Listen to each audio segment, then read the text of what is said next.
Pemirsa, dan untuk membahas lebih jauh mengenai potensi bencana pasca gempa 6,0 magnitudo yang mengguncang Yogyakarta dan sekitarnya kemarin, kita telah terhubung dengan Kepala BMKG, Dwi Korita. Selamat malam, Bu Dwi Korita.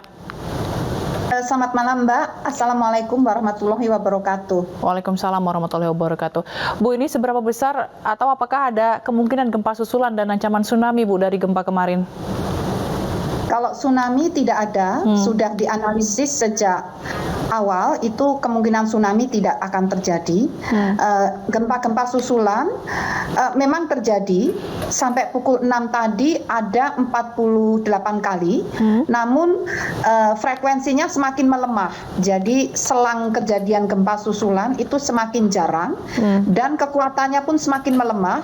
Yang dapat merasakan hanya tercatat oleh alat, tidak dirasakan oleh manusia, begitu. Baik, lalu apakah gempa di Bantul kemarin ini dapat dijadikan petunjuk untuk membaca pola bencana atau gempa selanjutnya? Karena sebelumnya BMKG kan menyebut pemicu gempa ini kan lempeng Samudra Indo-Australia atau Samudra India di bawah lempeng Eurasia atau di bawah Pulau Jawa, dan aktifnya lempeng ini tuh akan terus menyebabkan gempa. Seberapa besar ancamannya, Bu?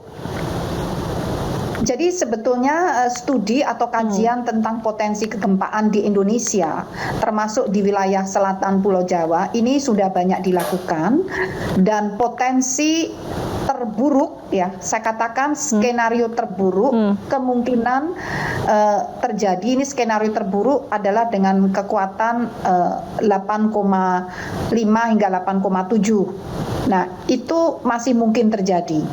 Persoalannya kita tidak tahu kapan akan terjadi. Nah, itu pun kejadian gempa-gempa dengan kekuatan yang lemah, katakan 5 di bawah 5, itu juga sudah terjadi beberapa kali dalam catatan kami, dalam catatan sejarah kegempaan yang kami rekam, dan kemungkinan masih juga akan terjadi dengan kekuatan yang ya sekitar itu. 5, lebih dari 5, dan maksimum itu tadi 8,5 hingga 8,7. Namun hal itu tidak perlu sangat membuat panik, karena yang penting adalah persiapan. Sebagai contoh, gempa 2006, kita tidak siap, banyak rumah yang rusak, runtuh, ya, karena struktur bangunannya memang saat itu belum tahan gempa, dan kebetulan gempanya akibat patahan yang terjadi di darat, dan kedalamannya dangkal, yaitu sekitar 12 km. Nah, kali ini patahannya yang terjadi di laut, kekuatannya kurang lebih sama, ya, 6,4 tadi, kemudian diupdate 6, namun kedalamannya lebih dalam, 67 km. Nah, dan alhamdulillah kerusakan tidak parah, ya, meskipun lokasi setempat juga mempengaruhi. Tadi misalnya dalam peninjauan, rumah yang ada di tempat yang tinggi dekat lereng yang curam itu mudah terguncang, namun hanya rumah yang standar bangunannya yang tidak tahan gempa. Di sekitarnya yang lain itu karena sudah tahan gempa, jadi rumahnya lebih kuat, rumahnya tidak apa-apa. Jadi poin ini menunjukkan masyarakat sudah semakin belajar untuk membangun rumah itu memang harus tahan gempa. Meskipun lokasi tempat dia berpijak tinggal itu tanahnya rentan untuk terguncang atau berada di zona lemah atau di zona patahan. Jadi yang penting adalah persiapan membangun rumah yang tahan gempa dan menyiapkan apa yang harus dilakukan saat gempa itu terjadi. Segera menyelamatkan diri keluar rumah atau segera berlindung pada tempat-tempat yang aman. Seperti itu. Berarti sesarnya ini beda, ya, Bu, ya, dari yang 2006 lalu, ya, Bu, ya?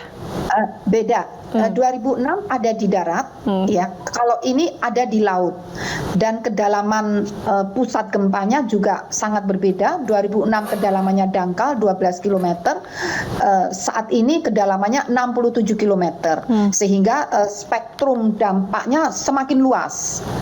Tapi tingkat guncangannya tidak sekuat 2006. Baik, kalau untuk potensi gempa di Pulau Jawa dan di selatan Yogyakarta atau sekitarnya ini, apakah ada imbauan khusus gitu, Bu, untuk potensi gempa yang akan terjadi?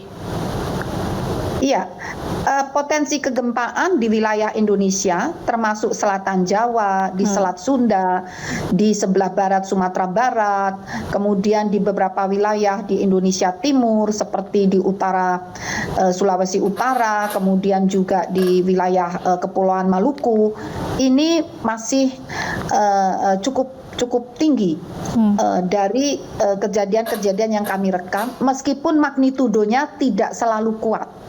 Tidak selalu di atas 6 ya, sering terjadi hanya di bawah 5. Kadang-kadang tidak dirasakan oleh manusia, hanya tercatat oleh alat. Jadi memang di wilayah Kepulauan Nusantara ini dinamikanya, tektoniknya sangat aktif. Rata-rata 1 tahun saat ini itu mencapai terjadinya gempa itu dapat mencapai 10.000 kali dalam 1 tahun dengan berbagai kekuatan. Mayoritas adalah gempa-gempa dengan kekuatan yang lemah kurang dari 5. Demikian. Baik, kalau ini kan tadi Ibu sempat menyatakan bahwa gempa susulan yang terjadi itu tidak sebesar atau tidak bisa dirasakan oleh manusia begitu hanya dengan alat. Itu akan sampai kapan Bu terjadinya karena lempeng ini masih aktif? Ya, khusus untuk gempa yang terjadi kemarin hampir jam 8 malam itu, trennya sudah semakin stabil. Jadi insya Allah bahkan saya kebetulan juga ada di lokasi gempa itu, saya tidak pernah merasakan ada gempa susulan, tapi alat pendeteksi mencatat.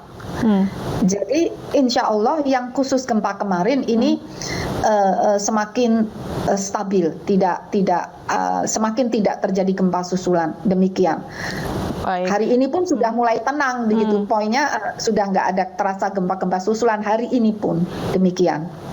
Baik, terima kasih atas informasinya Bu Dwi Korita, Kepala BMKG dan telah bergabung bersama iNews Malam. Salam sehat selalu Bu.